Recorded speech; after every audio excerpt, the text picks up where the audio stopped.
दोस्तों very good morning to all of you. आज के इस शानदार वीडियो में आप सभी का स्वागत है। दोस्तों जैसा कि आप सभी लोग अच्छे से जानते होंगे, अभी मैंने आपको कुछ दिन पहले क्वेश्चन करवाया था जिसमें मैंने आपको बताया था कि हाल ही में आईसीसी आईसीसी ने एक नए प्रकार के अवार्ड्स की घोषणा करी है। और ये जो नए प्रकार के अवार्ड्स हैं उसमें क्या होने वाला है, इसमें होने वाला है कि अब आईसीसी ने अनाउंस किया था कि वो हर महीने के बेसिस पे, मंथली बेसिस पे प्लेयर ऑफ द मंथ घोषित करेगी। तो यहाँ पर चूंकि आईसीसी इस अवार्ड को पहली बार शुरू कर रहा है, इस वजह से ये क्वेश्चन मोस्ट इंपॉर्टेंट बनता है। तो यहाँ पर देखो क्वेश्चन किस तरीके से बनेगा कि जनवरी 2021 का ICC player of the month award, ICC player of the month award किस खिलाड़ी को प्रदान किया गया है। तो इसका राइट आंसर हो जाएगा कि ये जो अवार्ड है ये ऋषभ पंत को दिया गया है। ऑप्शन नंबर डी इसका राइट आंसर हो जाएगा। अब इसी में घुमा फिरा कर आपसे ये भी पूछा जा सकता है कि आपसे ये बोल दिया जाएगा कि बताओ पहला ICC player of the month. तो पहला चूंकि पहली बार दिया गया है इस वजह से होगा पहला। तो आंसर हो जाएगा कि जो पहली बार दिया जाने वाला ICC player of the month award है ये ऋषभ पंत को दिया गया है। ऑप्शन नंबर डी इसका राइट आंसर हो जाएगा। अब इसका एक फोटो भी देख लेना क्योंकि ये मोस्ट इंपॉर्टेंट क्वेश्चन बनेगा। हाल ही में ऋषभ पंत ने ऑस्ट्रेलिया में जिस तरीके से 2 मैचों में परफॉर्मेंस करी थी, मैच विनिंग परफॉर्मेंस थी, उसको देखते हुए आईसीसी ने जनवरी मंथ के लिए men's player of the month जो है ये ऋषभ पंत को चुना है। यहाँ पर इनका एक फ़ोटो भी देख सकते हैं। साथ ही साथ मैं आपको बताना चाहूँगा कि जनवरी 2021 के लिए जिस तरीके से men's player of the month है, इसी तरीके से आईसीसी ने women's player of the month की भी घोषणा करी है। और ये जो ICC women player of the month है ये दक्षिण अफ्रीका के एक प्लेयर हैं जिनका नाम है शबनीम इस्माइल। शबनीम इस्माइल को प्रदान किया गया है। ऑप्शन देखकर इसको भी टिक कर देना अगर आपसे पूछा जाए। अब इसमें आप देख सकते हैं शबनीम इस्माइल का फोटो। यहाँ पर आपको ये फोटो इस वजह से दिखाया है सो दैट आप लंबे समय तक इसको याद रख पाएँ। और शबनीम इस्माइल का फोटो भी आप इस्माइल करते हुए देख रहे हैं। तो ये जो शबनीम इस्माइल है ये कौन से देश की प्लेयर है ये भी आपसे पूछा जाए तो आंसर करना कि ये साउथ अफ्रीका की एक प्लेयर है जिनको हाल ही में आईसीसी ने अपने जनवरी 2021 मंथ के लिए ICC women's player of the month घोषित किया है। अब एक चीज़ याद रखना, जब फरवरी का महीना बीत जाएगा तो फरवरी के लिए भी ICC player of the month घोषित किया जाएगा, तब इसका आंसर चेंज हो जाएगा। तो कौन से मंथ के लिए पूछा गया है, दिस इज़ वेरी इंपॉर्टेंट। अब दोस्तों इसी तरीके से एक और अवार्ड है क्रिकेट के क्षेत्र में। स्टीव स्मिथ ने क्वेश्चन बनेगा कि स्टीव स्मिथ ने कौन सी बार एलन बॉर्डर मेडल जीत लिया है। तो आंसर हो जाएगा स्टीव स्मिथ ने तीसरी बार, कौन सी बार, तीसरी third time Allan Border medal को जीत लिया है। दोस्तों आपको बताना चाहूँगा ये जो ऑस्ट्रेलिया क्रिकेट है, ऑस्ट्रेलिया हर साल अपने सालाना अवार्ड्स की घोषणा करता है जिसके तहत बहुत सारे कैटेगरीज में अवार्ड दिए गए हैं। लेकिन ऑस्ट्रेलिया की तरफ से दिए जाने वाला क्रिकेट का सबसे बड़ा जो अवार्ड है मेंस कैटेगरी में वो होता है एलन बॉर्डर मेडल। और वो दिया गया है स्टीव स्मिथ को। वर्ष 2020 और 21 के लिए स्टीव स्मिथ को ये अवार्ड दिया गया है। और ये स्टीव स्मिथ ने तीसरी बार इस अवार्ड को जीता है। तो यहाँ पर स्टीव स्मिथ का फोटो देख सकते हैं। क्रिकेट ऑस्ट्रेलिया की तरफ से दिया जाने वाला एलन बॉर्डर अवार्ड जो है ये तीसरी बार स्टीव स्मिथ को मिला है। तो ये आप लोग याद रखेंगे। आगे चलते हैं। इसके अलावा आपको याद रखना है जिस तरीके से मेंस क्रिकेट होता है उसी प्रकार से जो फीमेल कैटेगरी है उसमें सबसे अच्छा प्रदर्शन करने का जो अवार्ड है उसको बेलिंडा क्लार्क पुरस्कार बोलते हैं। तो बेलिंडा क्लार्क पुरस्कार ऑस्ट्रेलिया की एक फीमेल क्रिकेटर बेथ मूनी को दिया गया है। किसको दिया गया है? बेथ मूनी जो कि फीमेल ऑस्ट्रेलियाई क्रिकेटर हैं, जिनको महिलाओं का शीर्ष पुरस्कार बेलिंडा क्लार्क पुरस्कार से सम्मानित किया गया है। यहाँ पर इनका एक फोटो देखेंगे, इनको ही इस अवार्ड से सम्मानित किया गया है। आप लोगों को लंबे समय तक याद रहे, इस वजह से ये फोटो भी आपको दिखा रहा हूँ।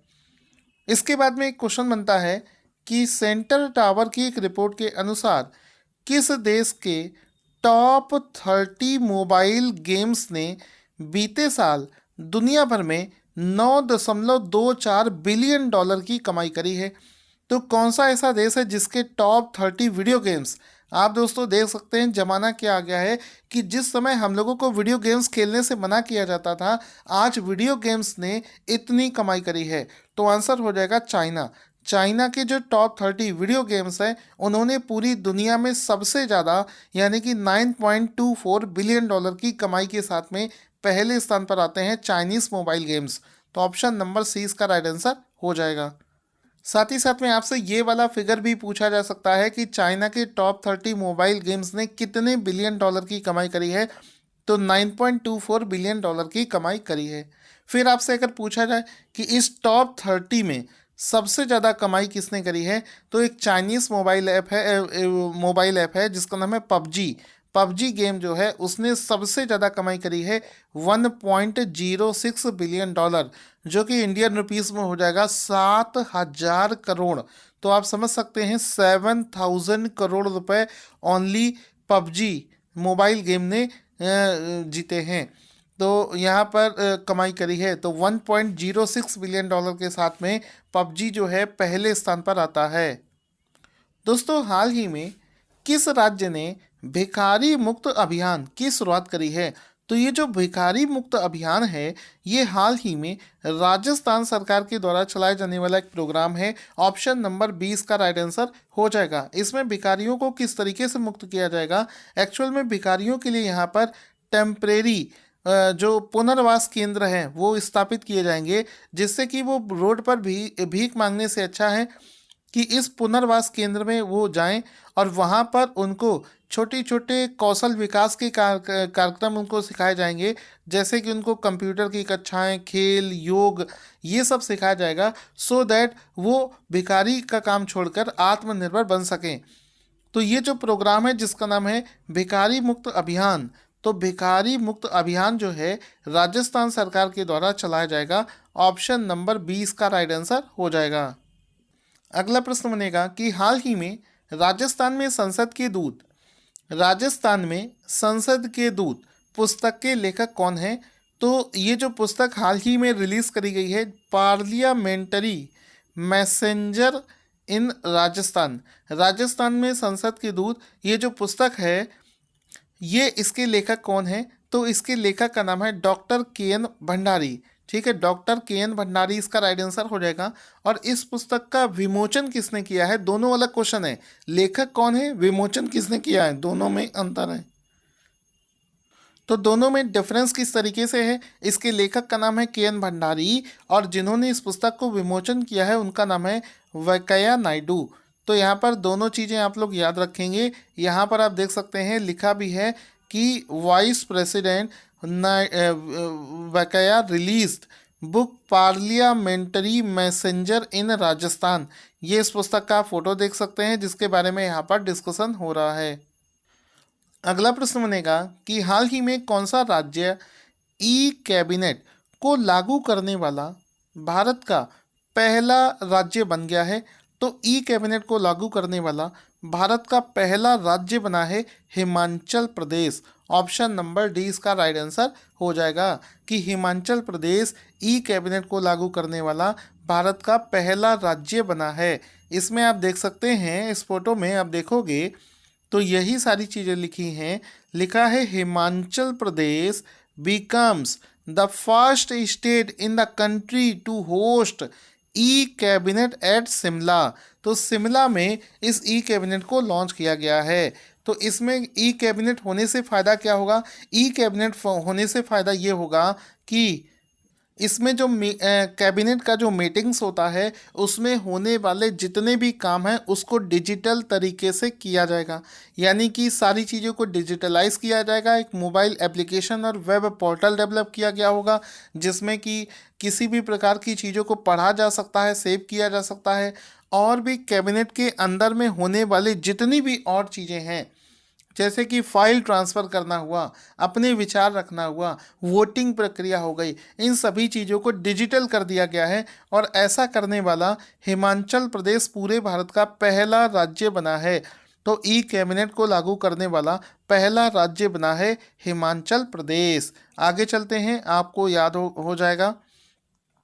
साथ ही साथ में आपको पता होना चाहिए नोट कि हिमाचल प्रदेश राज्य की जो विधानसभा थी उसने 2014 में ही अपने आप को पूरे तरीके से डिजिटल कर दिया था, तो ये भी आपको पता होना चाहिए। साथ ही साथ में चूंकि हिमाचल प्रदेश की बात हुई है तो हिमाचल प्रदेश के कुछ जीके देख लेते हैं जो कि एग्ज़ाम में आजकल पूछे जा रहे हैं। पहला कि हिमाचल प्रदेश का जो कंजर्वेशन रिजर्व है कौन कौन से हैं। पहला है सीली कंजर्वेशन रिजर्व, दूसरा है श्री नैना देवी कंजर्वेशन रिजर्व, तीसरा है डारला घाट कंजर्वेशन रिजर्व। फिर आजकल रामसर साइट्स बहुत ज़्यादा चर्चा में चल रहे हैं। भारत के अंदर में कुल कितने रामसर साइट्स हैं, मैंने आपको बताया था कि कुल 42 रामसर साइट्स हैं भारत के अंदर। तो इसमें हिमाचल प्रदेश में कौन कौन से हैं। रेणुका वेटलैंड कहाँ पर है, हिमाचल प्रदेश में। चंदर ताल वेटलैंड हिमाचल प्रदेश में। पोंग डैम, ये तीनों हिमाचल प्रदेश में स्थित हैं। उसके बाद में दोस्तों क्वेश्चन बनेगा कि भारत का पहला जियोथर्मल फील्ड डेवलपमेंट प्रोजेक्ट किस जगह पर स्थापित किया जा रहा है। जियोथर्मल फील्ड डेवलपमेंट प्रोजेक्ट कहाँ पर स्थापित किया जा रहा है, तो आंसर हो जाएगा लद्दाख। ऑप्शन नंबर 20 का राइट आंसर हो जाएगा कि भारत का पहला जियोथर्मल फील्ड डेवलपमेंट प्रोजेक्ट को लद्दाख में इस्टेब्लिश किया जा रहा है। तो ऑप्शन नंबर 20 का राइट आंसर हो जाएगा लद्दाख में जियो थर्मल फील्ड डेवलपमेंट प्रोजेक्ट को इस्टेब्लिश किया जा रहा है। इसमें आप देख सकते हैं लिखा है पैक्ट को साइन कर दिया गया है टू इस्टेब्लिश इंडिया का पहला, भारत का पहला geothermal field development project in Leh. तो इसको लेह लद्दाख में स्थापित किया जा रहा है। अब इसमें इसका हिंदी में भी मतलब देख लेना कि जियोथर्मल फील्ड डेवलपमेंट प्रोजेक्ट यहाँ पर स्थापित किया जा रहा है। यहाँ पर इसका हिंदी में मतलब ये भारत का पहला भूतापीय विद्युत ओएनजीसी के द्वारा स्थापित। अब एक चीज़ और यहाँ पर पूछेगा, मैं आपसे बता दे रहा हूँ कि ये जो प्रोजेक्ट है इसको डेवलप कौन कर रहा है। चूँकि ये भारत का पहला ऐसा प्रोजेक्ट है तो इसको डेवलप कर रहा है ओएनजीसी। तो इसको ओएनजीसी के द्वारा लद्दाख के पूगा गांव में, कहाँ पर, पूगा गांव में इस्टेब्लिश किया जाएगा। और ये जो पूरा प्रोजेक्ट है ये 2022 तक बनकर तैयार हो जाएगा, ये भी आपको याद रखना है। अब इसमें हम लोग अगर लद्दाख के बारे में डिस्कस करें तो लद्दाख के लेफ्टिनेंट गवर्नर का नाम है राधा कृष्ण माथुर। कैपिटल है वहाँ की लेह कारगिल। ठीक है, आगे चलते हैं। ओएनजीसी एनर्जी के बारे में जानते हैं। उसके चेयरमैन और मैनेजिंग डायरेक्टर हैं शशि शंकर और इसका हेडक्वार्टर है न्यू दिल्ली में, आपको पता होना चाहिए। दोस्तों अगला शानदार क्वेश्चन बनेगा कि पूर्व सेना प्रमुख जनरल कोडंडेरा सुबैया थिमैया को समर्पित एक संग्रहालय का उद्घाटन प्रेसिडेंट रामनाथ कोविंद ने किस राज्य में किया है। तो आंसर हो जाएगा कर्नाटका। ऑप्शन नंबर 20 का राइट आंसर हो जाएगा कि हाल ही में ये जो एक भारत के पूर्व सेना प्रमुख है जिनका नाम है जनरल कोडंडेरा सुबैया थिमैया को समर्पित एक संग्रहालय जो है प्रेसिडेंट रामनाथ कोविंद ने कर्नाटक में शुरू किया है। तो इसमें आप देख सकते हैं इसको लॉन्च किसने किया है, तो इसको शुरू किया है प्रेसिडेंट रामनाथ कोविंद ने। आप इस संग्रहालय का फोटो देख सकते हैं। तो ये आप बराबर यहाँ पर फोटो देखेंगे, ये प्रेसिडेंट जी ने यहाँ पर इसको इनॉग्रेट किया है। यहाँ पर क्वेश्चन है कि किस राज्य ने शिशु मृत्यु दर को कम करने के लिए सांस अभियान को शुरू किया है? तो आंसर हो जाएगा हाल ही में मध्य प्रदेश। मध्य प्रदेश में छोटे बच्चों को सांस लेने में जो निमोनिया की वजह से दिक्कत होती थी, उसको दूर करने के लिए सांस अभियान को मध्य प्रदेश में लॉन्च किया गया है। ऑप्शन नंबर ए इसका राइट आंसर हो जाएगा। इसमें आप देख सकते हैं मध्य प्रदेश में एक प्रोग्राम आयोजित किया गया था जिसमें कि सांस अभियान, यहाँ पर नीचे आपको लिखा हुआ भी दिख रहा होगा, यहाँ पर आपको दिखाता हूँ, ये सांस अभियान जो है ये बच्चों में मृत्यु दर को कम करने के लिए मध्य प्रदेश में इस प्रोग्राम को लॉन्च किया गया है। सांस का फुल फॉर्म अगर आपसे पूछा जाए, मध्य प्रदेश का एग्जाम दोगे तो डेफिनेटली पूछा जाएगा कि social awareness and action to neutralize pneumonia successfully, ये इसका पूरा फुल फॉर्म हो जाएगा। क्वेश्चन बनेगा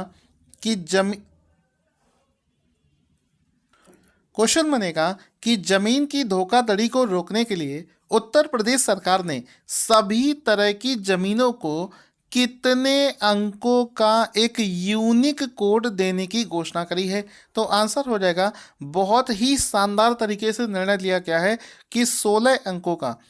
यूपी में जो सीएम है उन्होंने एक डिसीजन लिया है कि 16 अंकों का एक यूनिक कोड वो देंगे उत्तर प्रदेश की प्रत्येक ज़मीन को, जिससे कि उसमें होने वाले जो फ्रॉड हैं उससे बचा जा सके।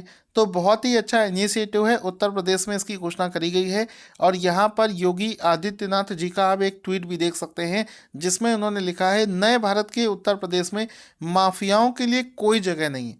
और यहाँ पर 16 अंकों का ये जो कोड है ये सभी प्रकार की ज़मीनों को दिया जाएगा। तो इसमें आप देखोगे लिखा है 16 digit Unicode for land holdings. ठीक है, तो हर एक ज़मीन को दिया जाएगा जिसमें कि आपकी ज़मीन चाहे तो राजस्व विभाग के द्वारा कृषि में घोषित हो, या तो रेजिडेंशियल आवासीय हो, या तो कमर्शियल व्यावसायिक भूमि हो, सभी प्रकार की ज़मीनों को ये 16 नंबर का जो कोड है ये दिया जाएगा। अब इसमें होगा क्या, जैसे मान लो आपका जो घर है उसको एक 16 अंकों का एक कोड मिल जाएगा। उसके बाद में आप घर बैठे ही एक क्लिक के द्वारा उस ज़मीन के बारे में पूरी जानकारी हासिल कर सकते हैं, जिसमें कि किसी भी प्रकार का जो फ्रॉड होता है, गलत व्यक्ति को ज़मीन जो सेल कर ले रहा था वो चीज़ अब नहीं हो पाएगी। तो दोस्तों आज का क्वेश्चन जिसका आंसर आपको देना है कि फरवरी 2021 में दिल्ली के मुख्यमंत्री ने इलेक्ट्रिक वाहनों को बढ़ावा देने के लिए किस अभियान की शुरुआत करी है? अपना आंसर कमेंट बॉक्स में लिखना ना भूले। Thank you for watching this awesome video.